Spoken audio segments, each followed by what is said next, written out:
வசனம் சொல்லுது, சுகம் எனக்கு சொந்தம், நல்வாழ்வு எனக்கு சொந்தம், வெற்றி எனக்கு சொந்தம் என்று சொந்தம் பாராட்டுகிறவர்கள். பேசிவா இருக்கக்கூடாது, பொசஸர்ஸா இருக்கணும். விசுவாசத்தின் நல்ல போராட்டத்தை போராடு. நித்திய ஜீவனை பற்றிக்கொள். நித்திய ஜீவனை அந்த லே ஹோல்டு பண்ணு. அதுவும் அதே லம்பணுங்கிற வார்த்தை.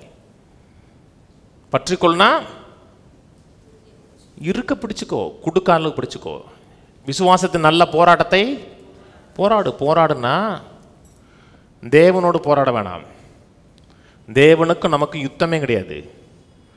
தேவன் ஒரு காரியத்தை கொடுக்க விரும்பலை என்றால் நீங்கள் என்னதான் போராடினாலும், நித்தியம் வரை போராடினாலும் அவர்கிட்ட பெறவே முடியாது. தேவன்கிட்ட சண்டை கிடையாது. விசுவாசத்தை நல்ல போராட்டம் போராடுன்னு இருக்கு. நான் சொன்னது ஒரு விசுவாசம் நல்ல போராட்டம்னா, ஒரு காரியத்தை பெற்றுக்கொண்டேன்னு விசுவாசிக்கிறேன். விசுவாசிக்கிறீங்களா? உடனே மனது சொல்லும், எங்கே பெற்றுக்கொண்டங்க, இவ்வளோ பிரச்சனை இருக்குது, இவ்வளோ போராட்டம் இருக்கிறது, நடக்கிற சம்பவங்களை சுற்றி முழுக்க பாரு.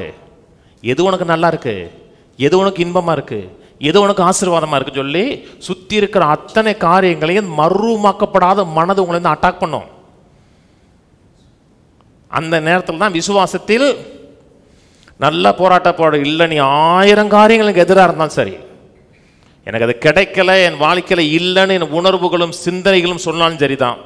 வசனம் சொல்லுது, ஆகவே நான் பெற்றுக்கொண்டேன்னு விசுவாசிங்கன்னா, நீங்கள் எதை பெற்றுக்கொண்டேன்னு விசுவாசிங்களோ அது வாழ்க்கையில் பார்க்க முடியும்.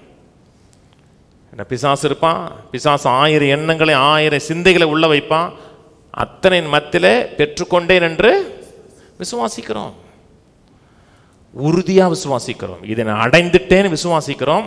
ஆனால் சபையில் என்ன சொல்லி கொடுக்குறாங்கன்னா, பேசிவாக இருப்பாங்க. பேசிவாருன்னா கடவுள் கொடுப்பாரு. பேசிவாக இருக்கக்கூடாது, பொசஸர்ஸாக இருக்கணும். பொசசிவாக இருக்கக்கூடாதுங்க, பொசஸர்ஸாக இருக்கணும். பொசஸர்னா சொந்தம் பாராட்டுகிறவர்கள். சுகம் எனக்கு சொந்தம், நல்வாழ்வு எனக்கு சொந்தம், வெற்றி எனக்கு சொந்தம் என்று சொந்தம் பாராட்டுகிறவர்கள். ஏசுடைய மினிஸ்ட்ரி பாருங்க, ஏதாச்சும் ஒரு மூலையில் உட்காந்துக்கிட்டு அப்படியே காத்துக்கிட்டு அழுதுகிட்டு, என்னை கவனிக்கிறதுக்கு ஒருத்தருமே இல்லையே அப்படிங்கிறவன கர்த்தர் சுகமாக்கலை. என்னை நேசிக்கிறதுக்கு ஒருத்தன் இல்லை. கர்த்தர் என்னைக்கு கிடைக்கன்னு பாரோ பார்ப்பாரோ, என்னைக்கு நேசிப்பாரோ அப்படிங்கிறவன கர்த்தர் சுகமாக்கலை. அக்ரஸிவாக போனே மட்டும்தாங்க சுகமானா. துடிப்போடு செயல்பட்டாங்கன்னா அத்தனை பேர் சுகமானாங்க. அந்த பெரும்பாலும் சிறி இருக்காங்க பார்த்தீங்களா, அந்த அம்மா பலவீனம் 12 வருஷம் உதிர போக்குன்னா கால் நிற்க முடியாது. பாடியில் இருக்க அத்தனை ஹியூமோகுளோபின் போயிடும். டோட்டலாக பலவீனமான ஆள் அந்த அம்மா. எழுதுறாங்க, மனது 1000 யுத்தங்கள் பண்ணும். இப்படி போறையே எவனாச்சும் பார்த்துட்டானோ உன்னை கொண்டுட்டான்னாகிறது. அப்போ தான் நம்ம ஃபைட் பண்ணுது. விசுவாசத்தில் நல்லா போராட்டம் பண்ணி, இப்படி போறையே அறிவில்லையா உனக்கு, இன்கேஸ் உன் தொட்டு சுகமாகலைன்னா உன் கதி என்ன ஆகிறது, முடிச்சிடுவாங்களே. அந்த அம்மா எதையுமே பார்க்கல, போனாங்க, தொட்டாங்க, பெற்றாங்க, சென்றார்கள்.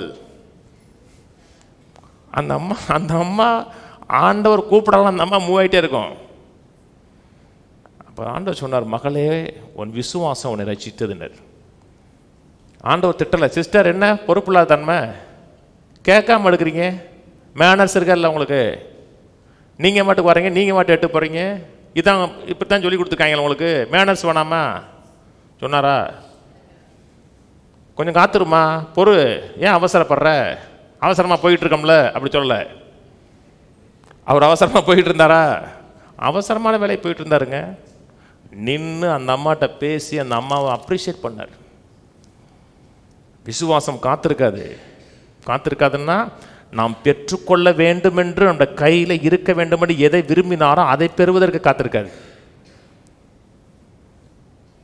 மற்றது காத்திருக்கலாம், சில காரியத்துக்கு காத்திருக்கலாம், அவருடைய கைடன்ஸ் வர வரை காத்திருக்கலாம், அது வேற. உங்கள் கையில் இருக்கணும், சுகம் இருக்கணும், நல்ல பிள்ளைகள் இருக்கணும், அதெல்லாம் கர்த்தர் விரும்புகிறாங்க, இதெல்லாம் கர்த்தர் கொடுக்குறாருங்க.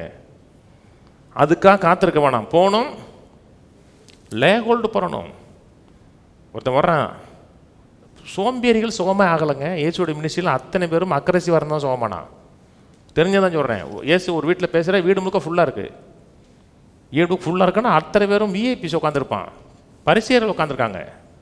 நம்ம என்ன பண்ணுவோம்? பிராத்தம் இல்லைன்னு இருப்போம். சுகமானம்னா நமக்கு ஒரு இடம் இருக்காதா? ஒரு இடம் இல்லை என்ன அர்த்தம்? இன்னைக்கு கொடுத்து வைக்கல. நான் மக்கள்கிட்ட மூவ் ஆனதுனால சொல்கிறேன். போகிறான், இல்லை வீட்டை உடைச்சிட்டான், அப்புறம் பார்த்துக்கலாம், அவனுக்கு அப்புறம் வீடை ரிப்பேர் பண்ணி கொடுத்துக்கலாம், சுகமாயிட்டோம்னா ரிப்பேர் பண்ணி கொடுத்துக்கலாம், உள்ளே இறக்கணும். விசுவாசம் எக்ஸ்கியூஸ்லாம் சொல்லாதுங்க. விசுவாசம் வந்து அக்ரெசிவாக இருக்குங்க. அது உங்களுக்கு சொந்தம்னா கட்டாயம் போகும். இந்த இடத்துல சொல்கிறோம், உதாரணம் தான் சொல்கிறேன். எல்லாருக்கும் 2 பவுன் மோதிரம் கொடுக்குறேன் இருக்கு. ஒரு 1000 பேர் இருக்காங்க. எப்படி போவீங்க? வரிசையில் நிற்பீங்களா? வரிசையாவது கரிசியாவது முண்டிட்டு சட்டை கிட்ட கிழிஞ்சா கூட வாங்கிட்டு வெளியே வருவோம். வாங்கிட்டோம்டாமா. அதான் அக்ரெசிவ்.